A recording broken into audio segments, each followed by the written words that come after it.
유명 역사 강사 전모 씨의 역사 왜곡과 독립군 폄하는 매우 심각한 수준이다. 독립운동이라고 해서 모두 위대하다고 할 수 없다. 사실 독립운동은 독립운동이라 부르지 말아야 한다. 건국운동이라 불러야 한다. 독립이라 한다면 기존 국가가 일본으로부터 독립한다는 것인데 그러면 조선왕조의 독립이란 말인가? 공산주의 계열은 공산주의 국가 건국을 위해 일제를 거부한 거고 민주주의 계열을 민주주의 국가 건설을 위해 일제를 거부한 것이다. 우리나라 공산주의 계열 독립운동은 소련의 공산혁명 국제화 프로그램에 따라 진행된 소련 위성국가 만들기의 일환에 불과했다. 공산주의 계열 독립운동가들이 그걸 몰랐다면 무능한 거고 알았다면 사악한 것이다. 소련이 무장 지원과 무장 통일을 위해 무장 해제하려 했다는 것 역시 심각한 역사 왜곡이다. 무장한 상태에서도 얼마든지 무기 보급이 가능하다. 무장 해제의 목적 자체가 독립군을 자기 편제에 흡수하든가 아니면 무장 해제 상태로 포로로 만들든가 둘 중 하나였다. 애당초 소련 적군이 무장 해제를 요구한 목적은 무장 지원이 목적이 아니라 우리 독립군이 소련 공산당, 즉 적군을 위해 싸워달라는 요구를 거절했기 때문이다. 이에 독립군은 항의하였으나 그들은 이미 독립군을 2중, 3중으로 포위하여 무조건 수락을 강요하고 있었다.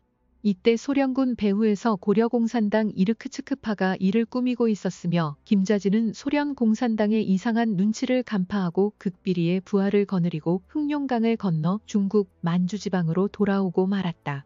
1921년 6월 28일 오후 4시 칼란다리슈빌리가 이끄는 소련의 적군과 오하묵의 자유대대가 사할린이용대가 기관총, 대포, 장갑차를 이용해서 대한독립군을 공격하기 시작했다.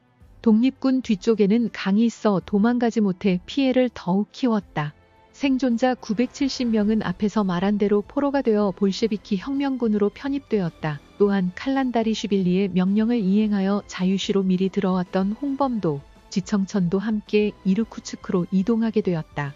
그런데 이런 명백한 소련 적군의 공격을 우리끼리 싸운 부끄러운 역사라고 독립군을 폄훼한다고.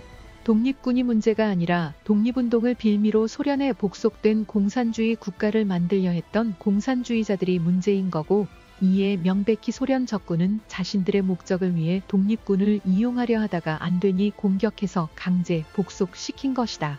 이는 계파적으로 보면 독립군 내부의 이르쿠츠파와 상하이파 공산주의 권력 다툼에 의한 희생으로 자유시 참변 자체가 처음부터 끝까지 공산당들이 코민테른의 인정을 받기 위해 삽질하다가 소련의 적국에 의해 공격당한 사건으로, 이에 대해 홍범도는 공산당을 비판하지도 않았고 독립군을 위해 대변하지도 않았다. 그냥 소련 명령 잘 따르고 이르쿠츠크에서 고려 혁명군관학교 교장에 취임하며 자유시 참변을 겪었음에도 볼세비키 당에 입당했다. 심지어 그의 유해를 북한이 봉환하려 하자 고려인 사회가 반대해서 무산되기까지 한 강제 이주당한 고려인 사회에서도 싫어하는 인물이었다. 레닌의 공산주의는 스탈린과 달라서 괜찮다고 하는 사람들도 있는데 레닌이 얼마나 많은 같은 공산주의자들을 숙청했는지 알고나 하는 얘기인가? 케사르가 황제정을 하지는 않았어도 황제정의 길을 열어놓아 아우구스투스의 황제 취임이 자연스러웠던 것처럼 레닌은 이미 개인 우상숭배 독재를 위한 기틀을 다 만들어놨다. 모택동과 김일성 역시 막스 레닌주의의 필연적 결과다. 그 누가 권력 다툼에 승리했든 승리한 사람의 개인 우상숭배로 빠질 수밖에 없다.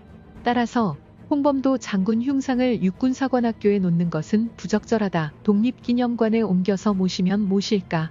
사실 과거 정부에서 홍범도 장군을 기린 것 역시 문제가 있다고 본다. 북한이 유해 봉환을 거절해서 혹은 민족주의를 통한 국가 동원 발전을 위해 그렇게 했다 하더라도 지금에 와서 그걸 이유로 정당화할 이유는 없다.